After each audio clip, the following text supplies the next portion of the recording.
Hello बच्चों, चलिए प्रश्न को समझ लेते हैं। प्रश्न है 14N तथा 15N में डीएनए की असंरक्षित प्रकृति की प्रयोगात्मक पुष्टि की गई। पहला विकल्प है कॉर्नबर्ग तथा नीरेनबर्ग द्वारा। दूसरा विकल्प है नीरेनबर्ग तथा मथाई द्वारा। तीसरा विकल्प है मिशेल्सन तथा स्टाहल द्वारा। और आखिरी विकल्प है टेलर तथा बेस्ट द्वारा। आइए इस प्रश्न की मुख्य अवधारणा को समझते हैं।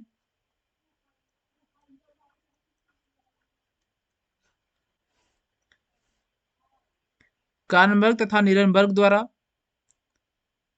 कार्नबर्ग तथा नीरेनबर्ग द्वारा। नीरेनबर्ग द्वारा डीएनए अणु की जैविक संश्लेषण किया गया था। डीएनए अणु का जैविक संश्लेषण किया गया था कार्नबर्ग तथा नीरेनबर्ग के द्वारा। नीरेनबर्ग तथा मथाई द्वारा। नीरेनबर्ग तथा मथाई द्वारा जेनेटिक कूट की पहचान की गई थी। अर्थात जेनेटिक कूट की खोज की गई थी। मिशेल्सन तथा स्टाहल द्वारा।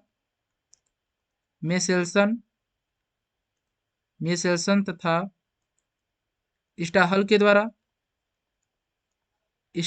द्वारा डीएनए की असंरक्षित प्रकृति की प्रयोगात्मक पुष्टि की गई थी। डीएनए असंरक्षित प्रकृति का होता है। इसकी प्रयोगात्मक पुष्टि मिशेल्सन तथा स्टाहल के द्वारा की गई थी। आखिरी जो विकल्प है टेलर तथा बेस्ट द्वारा डीएनए के संदर्भ में कोई भी प्रयोग नहीं किया गया था। इस प्रकार जो तीसरा विकल्प है वह सही होगा। 14N तथा 15N में डीएनए की असंरक्षित प्रकृति की प्रयोगात्मक पुष्टि मिशेल्सन तथा स्टाहल द्वारा की गई थी। इन्होंने बताया था कि डीएनए की जो प्रकृति होती है असंरक्षित होती है। जब डीएनए से डीएनए का निर्माण होता है तो नए डीएनए में एक श्रृंखला जनक की होती है और एक जो श्रृंखला होती है वो नई श्रृंखला होती है। हम आशा करते हैं यह प्रश्न आपको समझ में आया होगा। धन्यवाद।